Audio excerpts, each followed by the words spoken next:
Welcome to another episode of IABC podcast. ഇന്ന് നമ്മൾ ചർച്ച ചെയ്യാൻ പോകുന്നത് പുതിയ ടെക്നോളജി AI, ആർട്ടിഫിഷ്യൽ ഇൻ്റലിജൻസ്, പ്രത്യേകിച്ച് ChatGPT പോലുള്ള ടൂളുകൾ മനുഷ്യ മനസ്സിനെ എങ്ങനെ സ്വാധീനിക്കുന്നു എന്നതിനെക്കുറിച്ചാണ്. ChatGPT പോലുള്ള AI ടൂൾസ് നമ്മുടെ മാനസികാരോഗ്യത്തിൽ പ്രത്യേകമായി തന്നെ ഇടപെടുന്നുണ്ട്. അത് നമ്മുടെ സ്നേഹസഹായിയായി എപ്പോഴും നമ്മളെ കൂടെ തന്നെയുണ്ട്. പക്ഷേ ഇതിൽ ചില അപകടങ്ങളും കാത്തിരിപ്പുണ്ട്. അതിനുവേണ്ടി ChatGPTയുടെ CEO ആയ സാം ആൽട്ട്മാൻ പറഞ്ഞ കാര്യങ്ങൾ നമുക്ക് നോക്കാം. ഇന്നത്തെ യുവതലമുറ ആങ്സൈറ്റി, ഡിപ്രഷൻ, ലോൺലിനെസ് മുതലായ പ്രശ്നങ്ങൾ ചെറുക്കാൻ പലരും AI ബോട്ടിനെ ആശ്രയിക്കുന്നുണ്ട്. ChatGPTയിലോ മറ്റേതെങ്കിലും ഒരു ചാറ്റ് ബോട്ടിലോ കുറച്ച് വാക്കുകൾ ടൈപ്പ് ചെയ്യുമ്പോൾ അതിൻ്റെ മറുപടി നമ്മളെ ആശ്വസിപ്പിക്കുന്നു. ചിലർ ഇത് emotional journaling, self talk, guided meditation അല്ലെങ്കിൽ മൈൻഡ് അപ്ലോഡിങ്ങിനായി ഉപയോഗിക്കുന്നു. ചിലപ്പോൾ ഇത് നല്ലൊരു സുഹൃത്തിനെ പോലെയോ സഹായിയെ പോലെയോ ഒക്കെ നമുക്ക് തോന്നാം. നമ്മളെ ഒരാൾ മനസ്സിലാക്കുന്ന പോലെ നമുക്ക് തോന്നിയേക്കാം. പക്ഷേ ഇതേ സമയം ഇത് എത്രത്തോളം സത്യമാണെന്നും ഇത് എത്രത്തോളം സുരക്ഷിതമാണെന്നും നമ്മൾ ചിന്തിച്ചിട്ടില്ല. സാം ആൽട്ട്മാൻ കഴിഞ്ഞ മാസം വ്യക്തമാക്കിയിട്ടുണ്ട്, please don't open your heart to ChatGPT, it's not your therapist or lawyer. ChatGPTയോട് നമ്മൾ നമ്മുടെ പേഴ്സണൽ കാര്യങ്ങൾ വെളിപ്പെടുത്തരുത് എന്ന്. ഇത് നമ്മുടെ തെറാപ്പിസ്റ്റോ ലോയറോ അല്ല എന്ന്. നിങ്ങൾ ChatGPTയോട് പറയുന്ന വ്യക്തിഗത കാര്യങ്ങൾ അതിൻ്റെ സെർവറിൽ സംരക്ഷിക്കപ്പെടുന്നു. പിന്നീട് അവ ട്രെയിനിങ് പർപ്പസിന് വേണ്ടി ഉപയോഗിക്കുന്നു.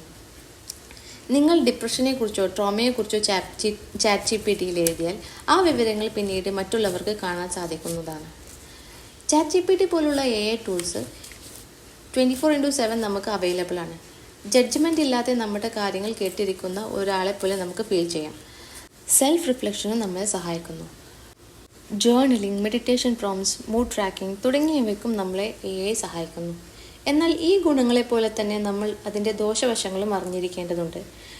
ചിലപ്പോൾ AI ടൂൾസ് നമ്മൾക്ക് അൺസേഫായിട്ടുള്ള അഡ്വൈസുകൾ നൽകിയേക്കാം. ഇത് നമ്മളെപ്പോഴും അറിഞ്ഞിരിക്കേണ്ടതുണ്ട്. ഡീപ്പ് ട്രോമ, ആത്മഹത്യാ പ്രവണത ഇവയുള്ളവരെ ഒന്നും തിരിച്ചറിയാനും ഈ AIക്ക് അല്ലെങ്കിൽ ChatGPT പോലുള്ള ടൂൾസിന് സാധിക്കുന്നില്ല. പ്രായം കുറഞ്ഞവർക്ക് ഇമോഷണൽ അഡിക്ഷൻ ഉണ്ടാകാനും ചാൻസ് ഉണ്ട്.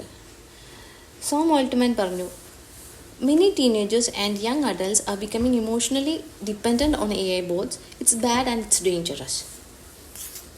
സോ ഏതൊരു AI ടൂൾസ് നമ്മൾ ഉപയോഗിക്കുമ്പം അതൊരു ബാലൻസ്ഡ് ആയിട്ടുള്ള രീതിയിൽ അതിൻ്റെ ബൗണ്ടറീസ് അറിഞ്ഞുകൊണ്ട് ഉപയോഗിക്കാൻ നമ്മൾ അറിഞ്ഞിരിക്കണം. ChatGPT പോലുള്ള AI ബോട്ടിനെ നമുക്ക് ഒരു ഇമോഷണൽ അസിസ്റ്റൻ്റ് ആയിട്ട് നമുക്ക് ഉപയോഗിക്കാം. പക്ഷേ അതൊരു റിയൽ തെറാപ്പിസ്റ്റ് അല്ല എന്ന് നമ്മൾ അറിഞ്ഞിരിക്കണം. ഡീപ്പ് ഇമോഷണൽ സ്ട്രഗിൾസ് ഉള്ള ആളുകൾ തീർച്ചയായിട്ടും ഒരു മെൻ്റൽ ഹെൽത്ത് പ്രൊഫഷണലിൻ്റെ സഹായമാണ് തേടേണ്ടത്. ഒരിക്കലും ഒരു ChatGPT പോലെയോ അല്ലെങ്കിൽ ഏതെങ്കിലും ഒരു AI ടൂളിനെ ആശ്രയിച്ചിരിക്കരുത്.